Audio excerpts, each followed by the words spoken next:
Want to keep your joints healthy and pain-free for years to come?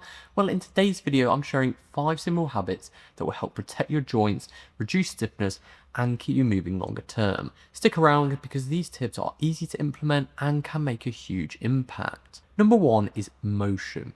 So what would be the best exercises or activities to be doing? First up, motion is lotion. One of the best things you can do for your joints is to keep them moving.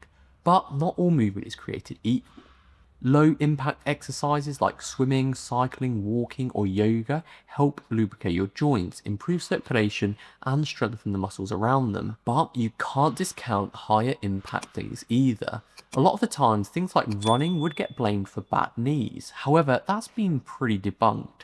More higher impact stuff can definitely put more stress on joints and would have a higher injury risk, but at the same time, these extra stresses can make them more resilient. There is a difference though between running a mile and running a marathon. The most important thing if starting anything new is grading into the activity so the body has time to adapt. Most issues occur with things like running more due to the dosage and progressing mileage too rapidly, but if doing it sensibly, running can actually be really good for your joints, building thicker cartilage and even making the discs in your back more robust. The problem with running is it's pretty repetitive in the same plane. Ideally, you'll be getting movement in all planes for all areas of the body. And for that, I mean, you can't really beat yoga. It hits the whole body and pretty much in all planes. So definitely one for the win for joint health. But you don't have to be doing running or yoga, just insert any exercise. It's more about something that gets you moving, that you enjoy, which you can grade into, and that you will end up sticking with. And the more you enjoy it, the more likely that you'll continue to do it over the long term. Number 2 is strength. So strong muscles act as natural shock absorbers for your joints and offer great protection. So as well as general movement, you want to be getting resistance training in, but with the same application of building things up gradually and allowing time for the body to adapt. Go to a gym if you can and work on controlled movement with tempo using a lighter weight but still getting all the benefits from it. If you can't make it to the gym, then focus on bodyweight exercises to keep every area of your body moving each day. Even just 10 minutes a day can help.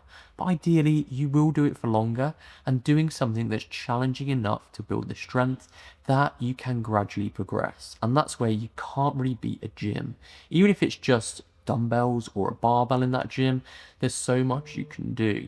Number 3 is weight. Did you know that every extra pound of body weight adds about 4 times the stress on the knee joints? And there's claims that losing 5% of body weight can reduce knee pain by 50%. So keeping a healthy weight reduces the unnecessary strains and helps prevent long-term joint damage like osteoarthritis. Weight management is about diet, movement, and lifestyle choices. Choose whole, nutrient-dense foods that provide sustained energy and aim to be mindful of portion sizes. Small, sustainable changes like swapping sugary drinks for water or including more fiber-rich vegetables in your meals can lead to long-term success. It's basically about getting calories to a level that allows you to lose weight. Keep protein high to be more satiated and protect muscle, and keep a balanced approach that includes exercise, stress management, and good sleep habits that will support both your overall health and your joint. And that moves us to number 4, nutrition. So we just mentioned the importance of nutrition for weight management, but what about foods specifically to help with joints? What you eat plays a big role in joint health. Omega-3 fatty acids from fish or flaxseed help reduce inflammation, while vitamin C from fruits and veggies support collagen production. And don't forget, one of the biggest on the list that always gets missed in the nutrition discussion: hydration. Water is imperative for healthy cartilage and joints. A lot of supplementation generally needs better research. The main thing, the bigger picture, like the 90% of it, isn't necessarily about getting a load of anti-inflammatory supplements in. It's more cutting out the inflammatory stuff instead. Eat more real food, less of the processed oils and sugars. They're just no good. Go for single ingredient foods, like an apple is just an apple. Chicken is just chicken, or it should be at least. Then go further with the other 10%, the sprinkles on top, after you've got the main bit sorted. And this is where you can start thinking about adding anti-inflammatory foods to your diet. Stuff like turmeric with a bit of black pepper to help absorption, Ginger, garlic, green tea all have some natural anti-inflammatory properties that may help ease some stiffness. Nuts and seeds rich in healthy fats provide essential nutrients for joint lubrication, calcium and vitamin D, which are vital for bone strength. A well-rounded diet ensures your joints have the building blocks they need to stay healthy. Then you can go even further with things like glucosamine and chondroitin, but there's no point having that in if the rest of the diet is terrible. 5 is posture. Unfortunately, our biology has just not caught up with modern society. If you're working long hours at a desk, your body just is not designed for that and doesn't like it. We are designed for movement, not prolonged static positions. Consider using a sit-stand desk to change position throughout the day. What we previously thought to be important for posture, such as keeping a perfect posture and sitting all day, actually isn't right.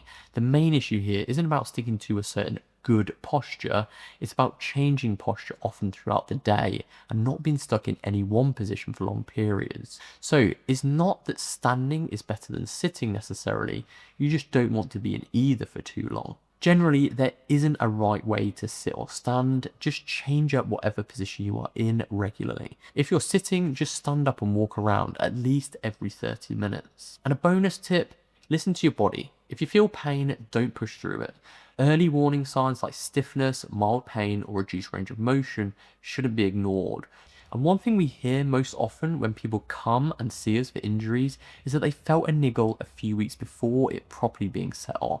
Listen to that niggle and ease back a bit. Remember, prevention is always better than cure, and there's always another day to push to higher levels.